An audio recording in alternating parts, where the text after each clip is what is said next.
based on what we've seen. So it's a manageable slope.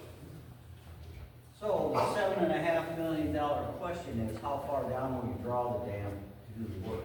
How far down will we have to go? Yes. So right now, that's based on the critical factor.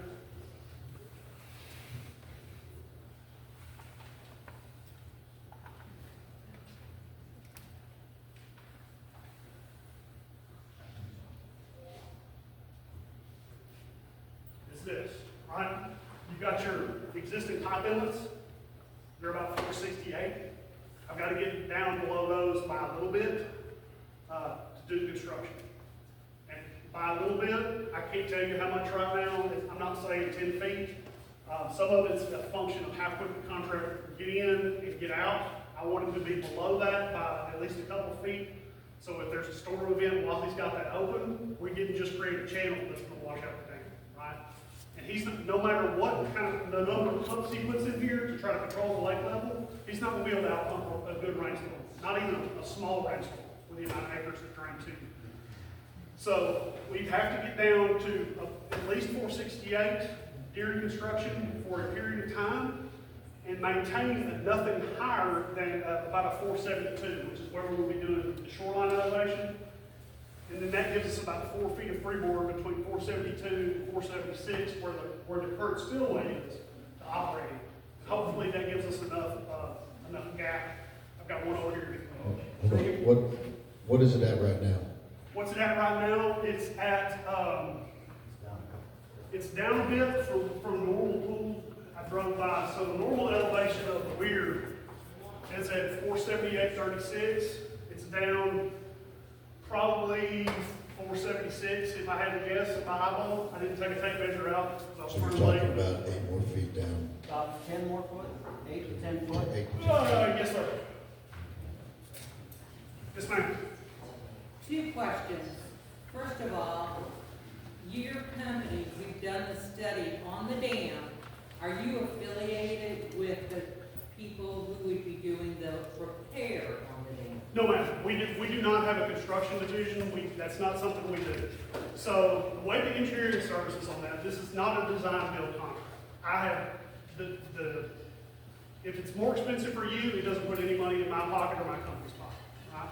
So we would prepare a package for you with a full design, specifications, which tell the contractor how strong his concrete's got to be, what kind of dirt he can use, all this kind of stuff, and then front-end technical specifications that talks about contract language.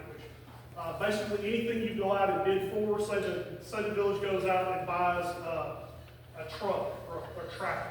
There's payment terms, there's warranties, there's insurance, all that stuff is part of the package.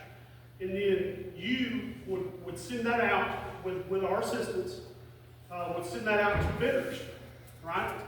They're going to come and they're going to give you, they have that sheet I had up there with the price list. They get something that looks like that, except it has quantities, no prices. The prices are there for it. So the prices that I'm showing you, I'm not going to say they're a guess, but they're a guess. It's based on experience. It's based on local works. It's based on big projects like the Arkansas Department of Transportation. They have a standard price for Class 7 base course, which is road-based rock. That's one of the things we use. We reference back to all these things to estimate a price.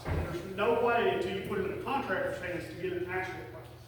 And our job as an engineer is to do our best to, when you get an actual price up front from a contractor, to eliminate what are called change orders, right?